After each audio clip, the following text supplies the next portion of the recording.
Hello, my friends, and welcome to the Growing Happy Babies Birthworkers interview series. In this podcast directory, I make sure that you have the easiest possible time deciding which wonderful birth supporter is right for inviting into your family's journey. All the potential members of your essential prenatal and postpartum village are assembled right here in the Growing Happy Babies directory. Doulas, midwives, prenatal and infant body workers, lactation consultants, and so much more. I'm Adina Kopinski, board-certified lactation consultant and fellow mom. Together, we transition more easily into motherhood. Let's grow some happy babies together. Hello, everyone, and welcome to Rebecca Aaronson, women's health nurse practitioner and doula in the Pardes-Khana area. Hello, Rebecca. Hi, Adina. Thanks for having me. It's so great to talk to you here on Zoom together. I'm really happy that I get to chat with you and everybody listening gets to hear your wonderful words. Can you tell us a little bit about how you got into this profession? Sure. Okay, so piggyback, I was in nursing school and I fell in love with women's health in general, empowering women, supporting women as the center of the family and the ones who are responsible for the health of their family, ultimately in a lot of ways, although everybody's responsible for their own health, the woman really has a huge impact on it. And then when I went into specifically labor and delivery and postpartum, that was the area I knew I wanted to continue with as a career. And then I worked on the postpartum floor and I went back to school to be a women's health nurse practitioner. And during that time, I also became a birth doula. So, and a mom. So many hats within the world of women's health and birth. And over time, like the doula hat kind of became my main focus and really helping women going into becoming a mother and the pregnancy and birth and postpartum time, empowered with a lot of information, a lot of tools in their tool bags, and really being able to support them to trust themselves, their guts and their intuition as a woman, and to be able to birth in the way that they want to, positively. Yeah, that's really important, being able to birth in the way that you want. You told us a little bit about your background and your experience, but what expertise do you think you bring to your work as a doula when you're helping families in the delivery room, or before or after? Okay, so along with sort of this comfortableness and understanding of the physiology and medical piece, also bringing in the belief that birth is a normal physiologic process and helping, again, giving a lot of education, because I do think that knowledge is power, and going into birth feeling prepared and ready.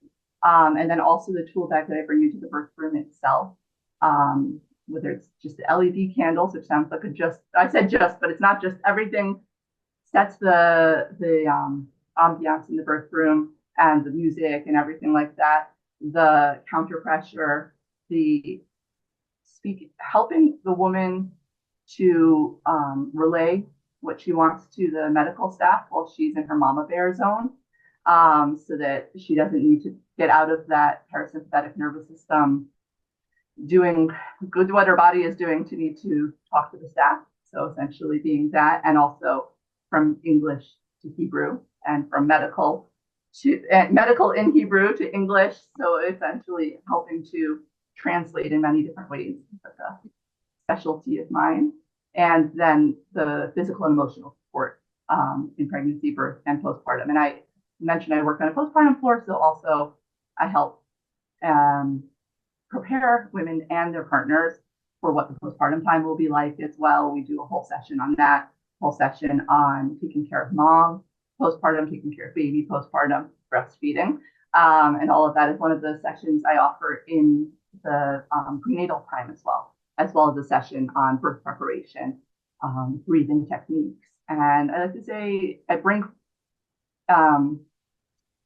experience from a lot of different backgrounds, and we do what works custom made for the mom, and her partner and what she needs at the time. So I'm not hypnobirthing, I'm not Lamaze, I'm not any one specific thing, but rather a lot of things together. Because I find any one um, kind of methodology in ends up being very idiosyncratic and doesn't necessarily work for every woman, because nothing works for every woman. Every woman's individual, and their partner and their experience, and that birth in particular is different each time. So really pulling on a lot of tools in my tool bag, and I come with the TENS unit, I come with a peanut ball, I come with a lot of experience of different ways of breathing, the hypno babies, the Lamaze, and we use them all as needed. And sometimes holding space is what the mom needs, and she doesn't need any of those things, and she just needs her space held and to feel safe and protected and loved. Absolutely. I feel like I already have a feeling for how you help a woman in a birth. But just to expand on that, could you tell us a story of a birth you've been to that's particularly striking and that you want to share with us? Sure. Recently, a month or so back, I went to a birth that was the woman really did not want to have an induction, and she was really being pressured into being induced for medical reasons. And she was feeling a lot of pressure, and eventually was like, Rebecca, can you please come? I'm not in active labor. Normally, I come to the woman in active labor, but I'm here in the hospital, and they're really not hearing what I have to say and my side of things, and they're not hearing my husband. In fact, they wanted to call security on my husband for standing up for his wife. So it was not a fabulous situation at that moment, and it was Erev Shabbat. So I go with my bag. I'm like, of course, I'm coming. I'll be right there. I drove the 40 minutes to this hospital, and I come and we took a deep breath together. We had already spoken about if something's really not working for you, the birth team that you have, and that's including the medical team, that you can ask for another midwife or ask for another doctor. And that's what she did. We got another midwife, we got another doctor, and we changed the situation together. We lit the Shabbat candles, the LED candles, and the husband and wife sing Kabbalat Shabbat together. We turned down the lights, we covered the clocks, we went into labor land together. And again, I gave them their space to just, he was massaging her and singing Kabbalah. They were singing Kabbalah together. And all of a sudden, it went from sporadic kind of contractions here and there, but early labor into really active labor. That changed. And then we kept the door closed, the lights low, all of it smells. She went and did her circuit around and on the toilet and the shower, and followed her body. And it was such a good flow, also with her husband very much hands-on, very involved, and being able to be a part of that to transform it. And she afterwards said, at the birth I wanted down to no tearing, which again we can't always control, but the breathing the baby out, the listening to her body, the getting into positions that were working well for her, and her body was telling her to get into, and keeping the watched hot feeling and the medical staff that were making her feel pressured out of her space. So that transformation of space and everything to get the birth that she wanted was really powerful. Yeah. I got chills. I got chills listening to that story, especially when you got into the part where she was, moved into Shabbat zone, which went into labor zone. That is beautiful. I am wondering if you could give a woman some picture of something you would like her to know about the postpartum period, maybe something that many women don't expect to experience. Sure. I tell women, you have a lot of increased needs in pregnancy. Thirst, hunger may go up if there's not that nausea involved. They just expect that, but like times, I don't know, 110, just the thirst and the hunger in postpartum, and having a bedside buffet with like a really full water bottle with a straw, like a couple liters, and all the snacks you could possibly want in every category, like nuts, fruits, all that kind of thing, right by your bedside. So you don't need to get up, and it's being brought to you. And because you need all of that nutrition for healing, breastfeeding, and including things with good vitamin C, good protein, all that good stuff.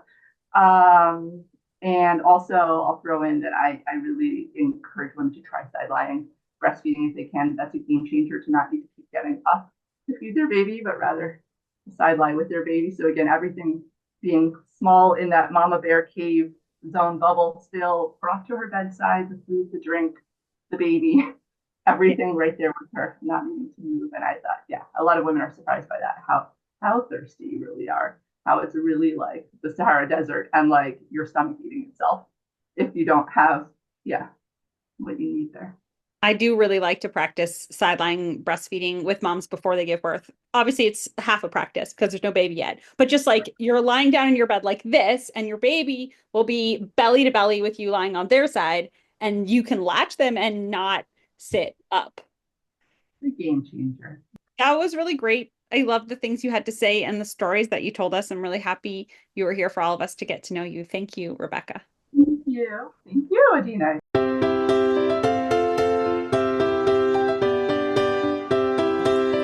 Hello, my friends, and welcome to the Growing Happy Babies Birthworkers interview series.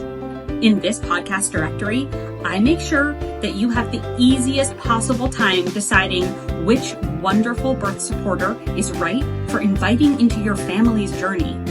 All the potential members of your essential prenatal and postpartum village are assembled right here in the Growing Happy Babies directory.